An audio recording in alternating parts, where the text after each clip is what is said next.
Hey everybody, welcome back to our vegan kitchen. This is kind of a personal video today. Oh. Let me get my pen. Dear Jill McKeever, I'm making your cheese sauce today. Oh yeah. I have been a big fan of Jill McKeever. Amazing, amazing person. Beautiful vegan recipes. Cookbook author of multiple cookbooks. You're very inspiring to me, my dog drinking water, and many, many other people on YouTube and beyond. Thank you for your wonderful recipes. For the 3.5 years I've been vegan, I have to say you've inspired me to try many different things, and today is no different. So you sent out the call in your last video to make this cheese sauce, and I'm making it today, and I have everything just like you said. Well, I did have to go out and buy a smaller jar because I wanted the I had a bigger jar of this because I do something here that I am house famous for. Not world famous. I'm house famous for my yellow sauce, and it uses nuts though, and a lot of people are allergic to nuts, and this is a very nice recipe because it is gluten-free. It is oil-free, it is vegan. So, and you claim that it's for non-vegans too. They won't know the difference. So I've got some finicky relatives that are not vegan.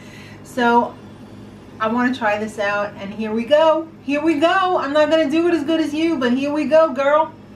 So I've got my high-speed blender right here. Don't try and do this in not a high-speed blender. I don't think it's going to turn out that good. Or maybe it will. I don't know. Give it a shot.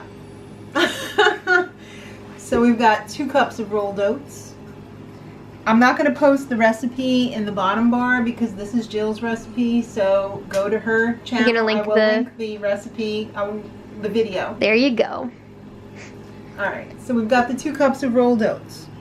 We've got some nooch. We've got some other seasonings here. Granulated onion and Himalayan sea salt. Beautiful. I agree completely already. 1/4 cup of cornstarch. I don't usually use cornstarch. I usually use arrowroot, but I wanted to be true to Jill's recipe today, so that's why I'm using the cornstarch today. I've got some organic lemon juice.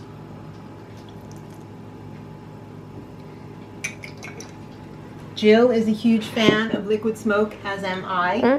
So without hesitation, oh!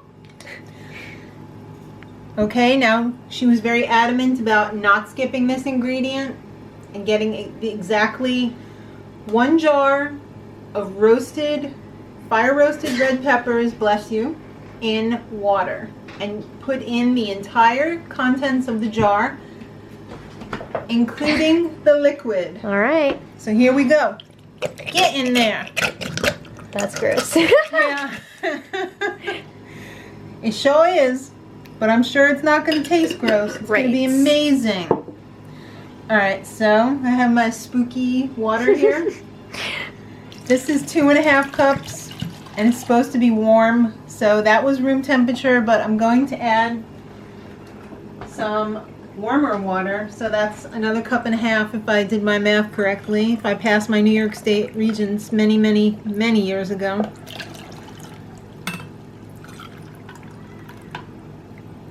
All right, now we're ready to blend. Now Jill says blend this for 5 minutes. I don't know if my blender will blend for 5 minutes, but I'm gonna blend the S out of this because it's gonna be smooth AF as fork. If I have my glasses on, I can see which one. Which one are you looking for? Soups, right? All right, let's go for it.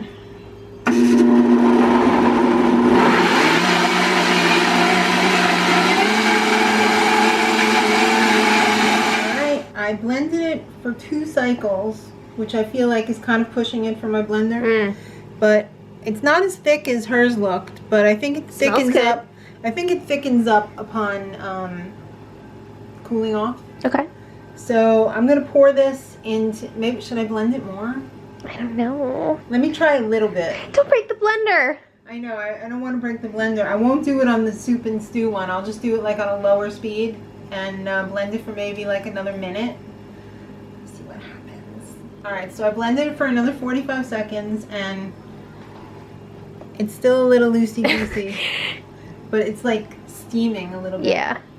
I'm thinking the reason for doing it so long is to raise the temperature so that the cornstarch kicks in and starts thickening it up. So I think what I'm going to do is put it into a container and just throw it in the microwave for like 30 seconds or so and see if that helps it thicken up. Because I don't want to kill my blender. This is like a very expensive Yeah, please blender. don't. Alright, so this was in the microwave for 1 minute and it thickened it up. I see the error of my ways, which would have been to use hotter water. That's why Jill said use hot water. So I thought I was being smart, but I was dumb. Alright, It's okay. she said make sure you let this cool off before you try it. So I'm just going to let this cool off for a minute and then we're going to try it. Woo!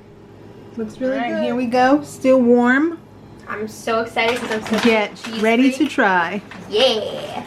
And we're trying it with some pretzels. Now this is like party cheese, you know, like a Velveeta. Oh, I love dip. that. Yeah. Cheese in a can. Love it. We're having this with macaroni and good. cheese tonight.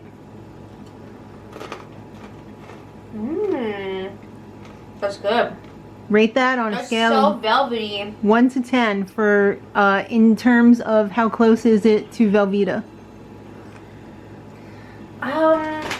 I feel like this doesn't taste as like cheap as Velveeta. Yeah, right? You know what I mean? Like after I eat used to eat Velveeta, I would feel like I was gonna throw up. Because Velveeta is really oily. Right. And this has no oil in it. But this is lovely. I love the smokiness. Yes. Liquid smoke all the way. I need to try to not make a meal out of this right now. I know. Well, we're having this for dinner tonight, so. And you can put this on pretty much everything.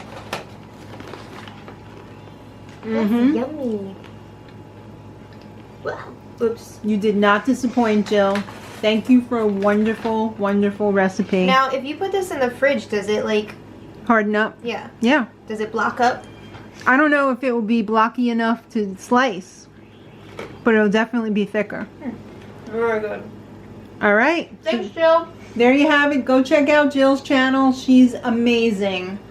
And as always, thank you so much for watching. Subscribe for more. And until next time, much love.